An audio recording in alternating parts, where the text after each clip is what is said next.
Assalamualaikum warahmatullahi wabarakatuh. Terima kasih kepada Mbak Eka yang sudah menyampaikan materi sampai dengan program orientasi.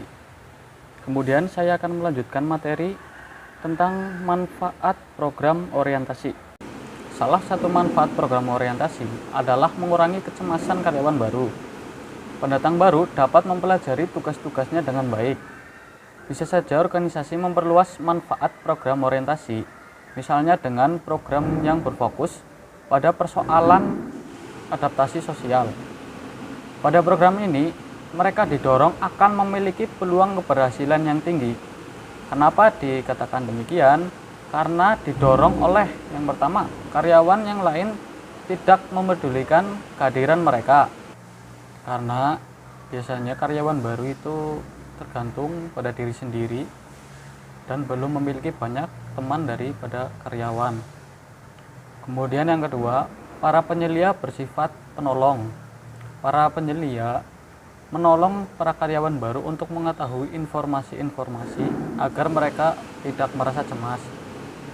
Kemudian yang ketiga, sebagai karyawan baru harus mengambil prakarsa untuk berkomunikasi dengan penyelia jika mereka memiliki pertanyaan-pertanyaan.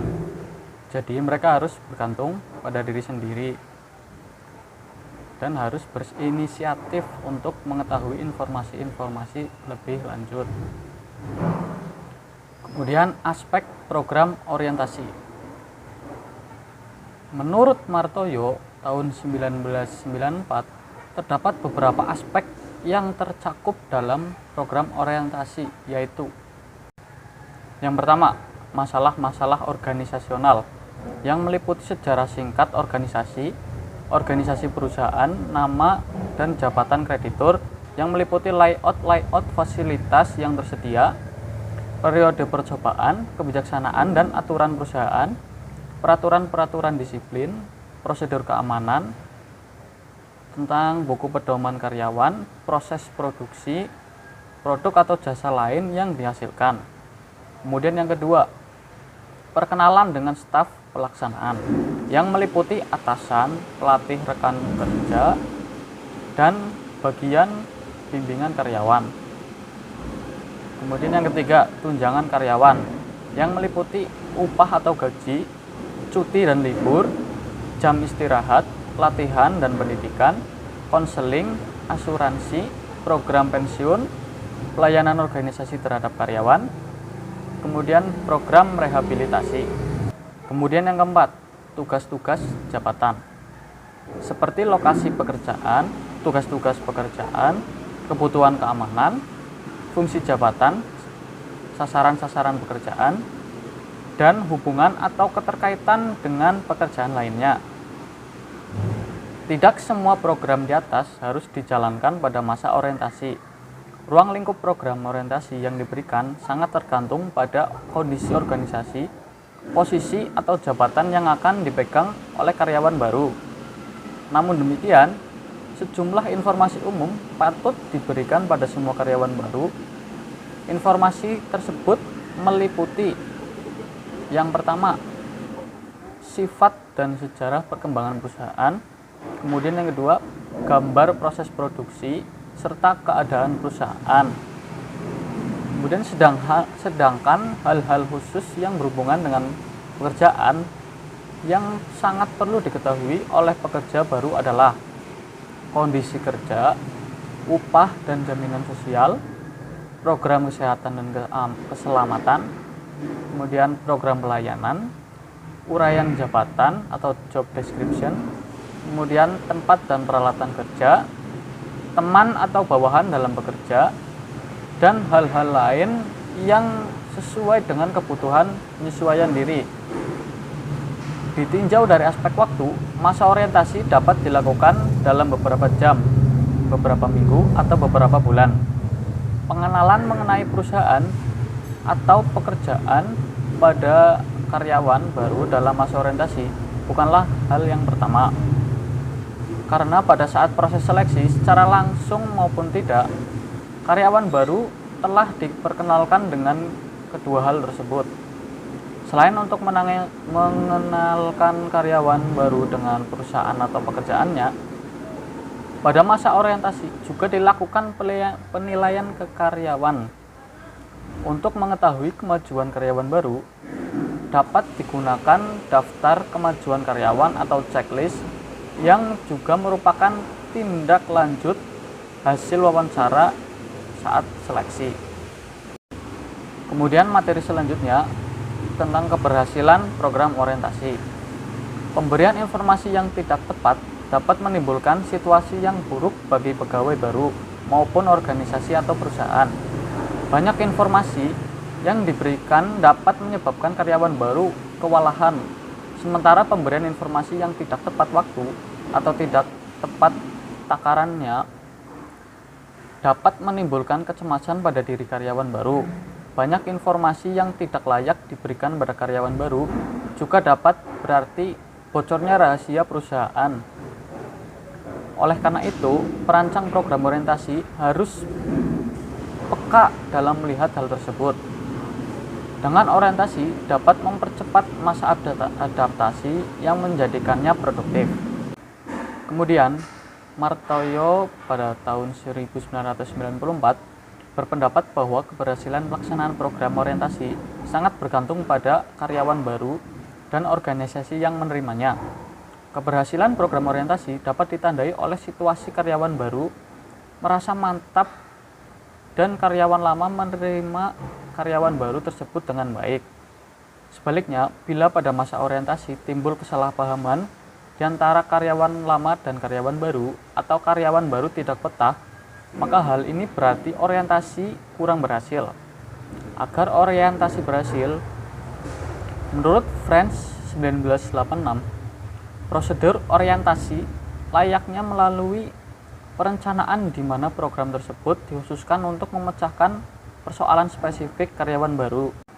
Menurutnya pula, bahwa kunci proses program orientasi pada pendekatan yang digunakan itu pendek atau yang partisipatif, sambutan hangat, dan perhatian pada individu merupakan hal yang vital dalam program orientasi. Kemudian pada bagian perusahaan, masa orientasi juga dimanfaatkan sebagai masa percobaan. Dilakukannya masa percobaan dengan maksud mengurangi resiko akibat kesalahan pada saat rekrutmen maupun seleksi. Pada masa percobaan dapat dinilai kemampuan, kedisiplinan, dan kerjasama dengan teman kerjanya. Masa percobaan memang akan mengurangi resiko kesalahan yang dibuat dalam rekrutmen dan seleksi, namun tidak menghilangkannya sama sekali. Karena bisa jadi pada masa percobaan mereka akan berusaha sekuat tenaga untuk lolos dari masa percobaan tersebut. Mereka akan menambahkan sifat aslinya. Kemudian materi selanjutnya, tindak lanjut program orientasi. Dari daftar kesan-kesan yang diberikan karyawan tentang program orientasi, maka Departemen SDM dapat mengidentifikasi bagian-bagian mana dari program orientasi yang memiliki kekuatan dan kelemahan. Oleh karena itu, Departemen SDM perlu melakukan tindak lanjut berupa pertemuan tatap muka antara karyawan dan penyelia. Mungkin saja penyelia sudah menyiapkan beragam jenis kegiatan tindak lanjut orientasi seperti dalam bentuk pertemuan rutin, penyeliaan, atau bimbingan, serta dibuatnya dalam bentuk jadwal kegiatan. Kemudian pelatihan penyelia. Secara etimologis, menurut Ahmed Tembun 1993 menyebutkan bahwa dilihat dari bentuk perkataannya, supervise terdiri dari dua buah kata yaitu super dan vision, di mana super itu atas, lebih, dan kemudian vision adalah lihat, titik, dan awasi. Makna yang terkandung dari pengertian tersebut bahwa seorang supervisor mempunyai kedudukan atau posisi lebih dari orang yang disupervisi. Tugasnya adalah melihat, menilik, atau mengawasi orang-orang yang disupervisi. Para ahli dalam bidang administrasi pendidikan memberikan kesempatan bahwa supervisi pendidikan merupakan disiplin ilmu yang memfokuskan diri pada pengkajian peningkatan situasi belajar mengajar, seperti yang diungkapkan oleh Gregorio 1996. Glickman Carl 1990, Sergio Vanni 1993, dan Greg Miller 2003. Supervisor adalah seorang yang profesional dalam menjalankan tugasnya. Ia bertindak atas dasar profesionalisme untuk meningkatkan kualitas kinerja bawahannya. Untuk melakukan supervise, diperlukan kelebihan yang dapat melihat dengan tajam terhadap permasalahan peningkatan kinerja. Gunakan kepenakan untuk memahaminya dan tidak hanya sekedar menggunakan penglihatan mata biasa. Supervisor adalah orang yang harus mampu membuat suatu program yang berencana untuk memperbaiki kinerja bawahannya. Adapun pengetahuan umum yang harus dilakukan dan dilaksanakan oleh seorang supervisor agar dapat menjalankan fungsinya dengan efektif di lapangan, yaitu yang pertama, kemampuan untuk mengendalikan situasi di lapangan. Supervisor harus mampu mengamati secara efektif kondisi lapangan guna dapat mengendalikan situasi lapangan dengan cara melihat kondisi yang sebenarnya di lapangan. Supervisor dapat mengambil langkah perbaikan serta mengambil keputusan-keputusan yang tepat. Kemudian yang kedua, kaizen atau improvement di lingkungan kerja. Supervisor harus memelihara situasi kerja yang ada serta mengembangkan situasi kerja serta dapat melakukan kaizen. Supervisor harus mempunyai kemampuan untuk mengembangkan ide-ide. Kemudian yang ketiga, training bawahan. Supervisor bertanggung jawab terhadap training multifungsi bawahannya dengan cara merumuskan kebutuhan dan membuat rencana training serta secara berkala mengevaluasi hasil pelatihan bawahannya. Kemudian yang keempat, menggalang teamwork. Supervisor agar dapat berfungsi secara efektif harus dengan giat menggalang teamwork. Pembinaan ini dilakukan dalam kelompok kerjanya maupun dengan kelompok kerja yang lain. Penting mengefektifkan teamwork di mana semua anggota tim mempunyai pengertian yang jelas dan kesadaran aktif atas target mereka. Quality control. Supervisor harus mengikuti langkah-langkah pendekatan quality control sepanjang ia melakukan pekerjaannya, yaitu orientasi ke arah poin-poin yang penting, memikirkan sesuatu berdasarkan sebab dan akibat, mengkategorikan data, dan memandang sesuatu, serta berpikir secara statistik, serta menganalisa kemungkinannya. Supervisor juga perlu menggunakan manajemen kontrol circle ketika melaksanakan proyek-proyek besar maupun dalam kerja rutin. Kemudian yang terakhir atau yang keenam, yaitu mempunyai kemampuan menyelesaikan permasalahan. Penting bagi supervisor untuk mampu menguasai langkah-langkah pemecahan masalah dengan menggunakan teori 8 langkah dan 7 tools, sehingga aktivitas QCC atau Quality Control Cycle menjadi tugas dan tanggung jawab dari supervisor. Demikian materi yang sudah saya sampaikan, kurang lebihnya saya mohon maaf. Assalamualaikum warahmatullahi wabarakatuh.